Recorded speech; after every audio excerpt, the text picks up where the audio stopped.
Hello everyone from Chelsea Fan TV. We're outside Selhurst Park. Crystal Palace won, Chelsea won. A draw, not as good as last season, but some positives to take from this game. We had Josh Achimpong making his debut. Another goal from Cole Palmer as well. Good assist from Sancho, but we couldn't hold on to it in the end. No, disappointing result, mate. It's again 2 points from 12 now. It's becoming a little bit of a concern. In isolation, like a point's not a bad result here, but when you're getting a point on the back of a draw and two losses, a point here is crap. You know, we needed to win this game today. We're now 1 point ahead of Newcastle, and we're now getting dragged into a proper dogfight for the top four. And we've only got ourselves to blame. It's the same rinse and repeat pattern in these games at the moment. You know, we go a goal up, we have a few chances, we don't take them, and then we give the ball away in sloppy areas. We give up chances, and the opposition scores, and then we can't get a second goal.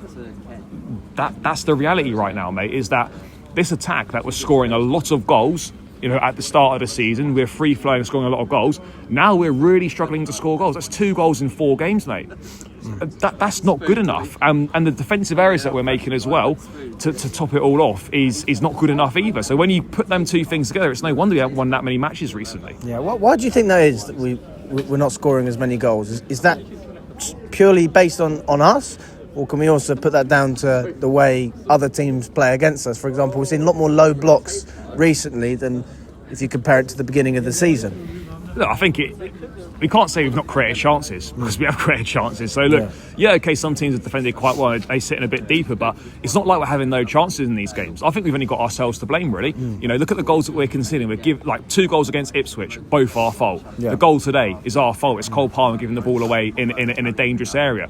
You know, we've only got ourselves to blame, in my opinion. It's not like we're being outplayed by these teams. And even the Ipswich game, we weren't outplayed. We had so many chances, and it was 2 mistakes from us that contributed to the goal. So I'm just really disappointed with what's happening right now. And you go back to the summer, and hindsight's a great thing, but we made a lot of mistakes in the summer.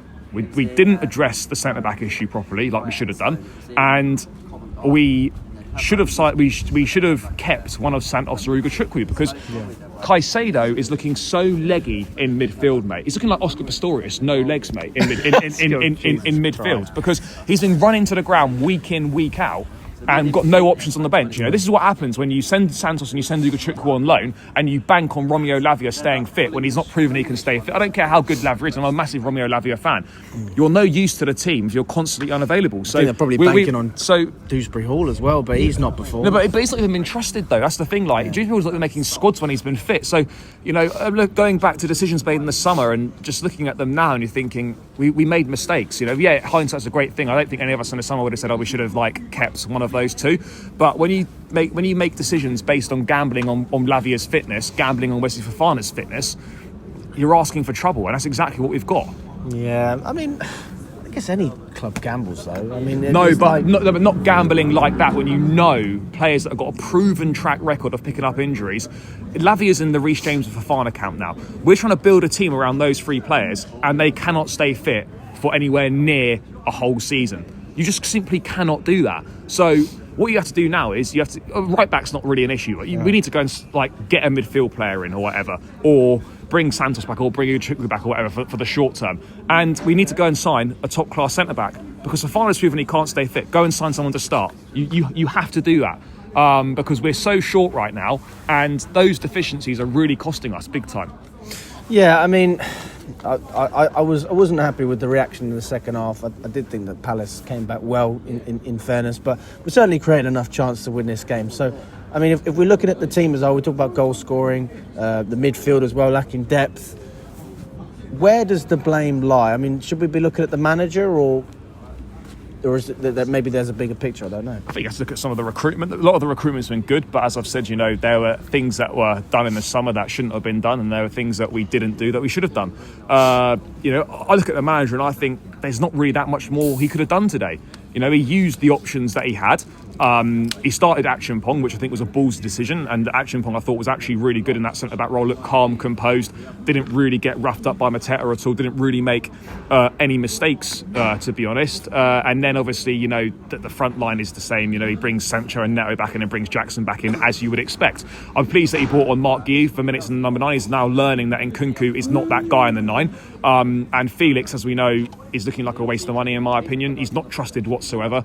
You know, if you're looking to change things up in the attack and you're leaving Nkunku and Felix on the bench and you're putting on an 18-year-old kid instead, that for me is the manager sending a message to the board that these guys aren't good enough, or I don't like these guys and they don't suit what I'm looking to do. Because in what world do you have best part almost £100 million of attacking players on the bench and you turn to an 18-year-old kid instead of them? And it's the right decision, by the way, because Guiu should be getting opportunities in the 9 role. But what does that say about what Maresca thinks about Nkunku and Felix? What do you think about them?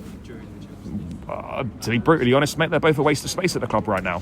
Nkunku will be gone by the end of the season. Will be gone at the end of the season. I think we know that. Xhaka comes in, Nkunku's done. Felix only been here 6 months, and like he wasn't signed to be a starter, but you sign these players to use them in the squad, and you know he's just not being used. I'm not saying like we should have used him or whatever, but when you need to change the attack and you've got a player that can potentially do something, why is he constantly overlooked? The manager doesn't trust him. I just look at that as looking like a bit of a waste of money, to be honest.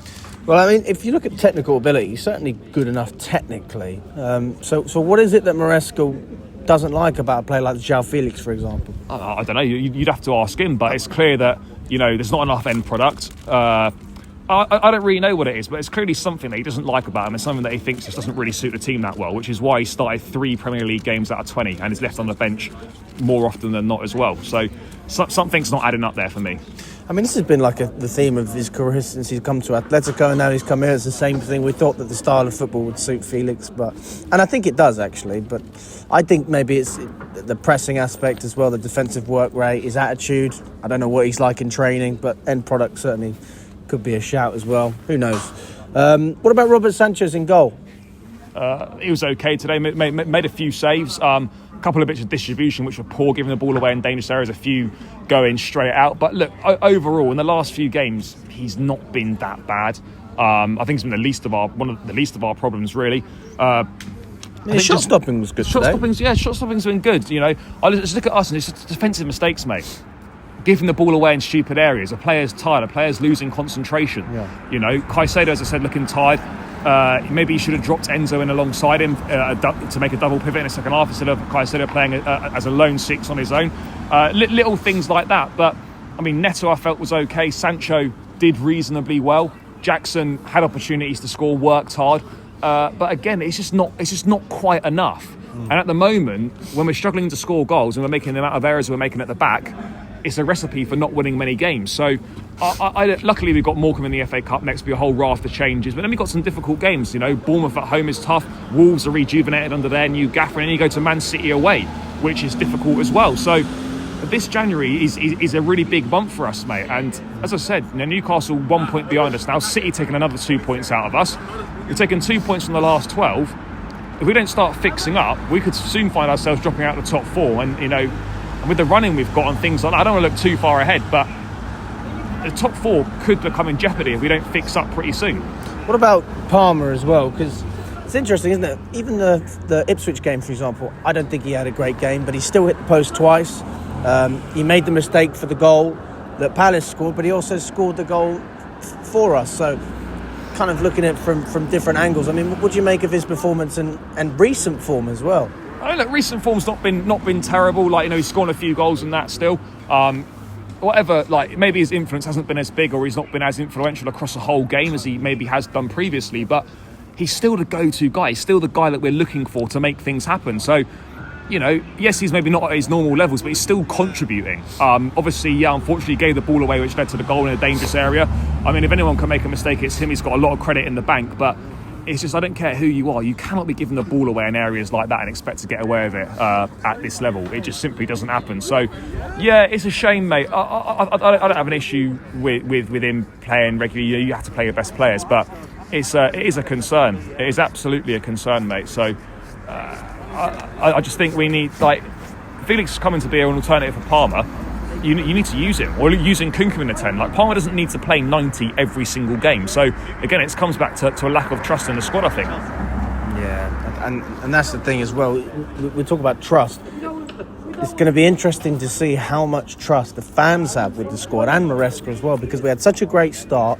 Pochettino is horrible. Nobody likes him. Maresca's the best thing since sliced bread. How long is it until fans start to turn on the team? And that's what I worry about, because I'm more patient than most. I think you're more patient than most as well, but Chelsea fans, we're not renowned for our patience. No, there'll be one or two idiots that are probably already on that bandwagon. But look, we shouldn't be surprised. It's a young, inexperienced team going for a dip in form. Hardly a shock, but there are a few worrying things creeping in. But having said that, we are still in a very good position. It's January, we're still in the top 4. So I think we would have taken that, but there have got to be some improvements big time. And I think if we don't go into the market and get a centre back, I think we're asking for trouble in trying to get the top 4, in my opinion, if we don't do that. That's fair enough. Thank you so much, buddy.